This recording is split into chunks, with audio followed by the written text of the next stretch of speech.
Chapter 21. Heartache. Lori graduated with honors, and the whole March family attended the ceremony along with Lori's proud grandfather. Afterwards, Lori invited everyone to his house the next day for a big celebration. He stared strangely at Joe and asked her if she'd attended. Joe nodded, but was nervous just the same.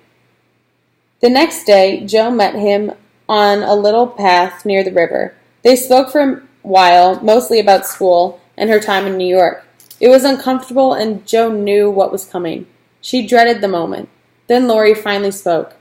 "I'd loved you ever since I'd known you, Joe," he blurted out. "How could I help it? You've been so good to me. I can't go on like this any longer." Joe hung her head and said softly, "I wanted to spare you this. I never meant for you to fall in love with me. That's why I went away. I'm proud and fond of you, Lori, but I could never love you as you want me to. I can't change my feelings." "Really, truly, Joe?" Lori asked sadly. "Really, truly," Joe answered. "Is it because you're in love with that old man?" Lori asked. "The professor you were always writing home about?" Joe almost laughed out loud.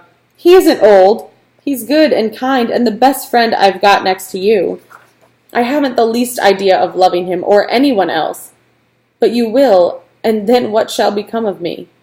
Joe put her hand on Lori's shoulder. "You'll love somebody else, too, and forget all this." "I can't love anyone else," Lori shouted suddenly. "I'll never forget you, Joe, never." "Yes, you will," Joe insisted. This was even worse than she'd imagined. She felt terrible for her friend, but she knew this was all for the best. "Listen to me, Lori," she said. "You'll get over this after a while, and find some lovely, accomplished girl who will adore you and make a good wife." Lori didn't want to hear about what Joe had to say any longer. He felt hurt and rejected, so he ran down the path and disappeared. Joe felt awful and ran after him. Back at his house, she found Mr. Lawrence and told him the whole dismal story. Lori came home after dark and sat at the grand piano. He played a sad, stormy melody, then broke off in the middle. "I can't stand to see him this way," Mr. Lawrence thought. He went into the parlor and comforted his grandson. "You must take it like a man," he told Lori. "You must get over Miss March. Why not go abroad as you planned? Get far away from here." "Alone?" Lori asked. "I'll go with you," Mr. Lawrence said. "I have some business in London that needs looking after.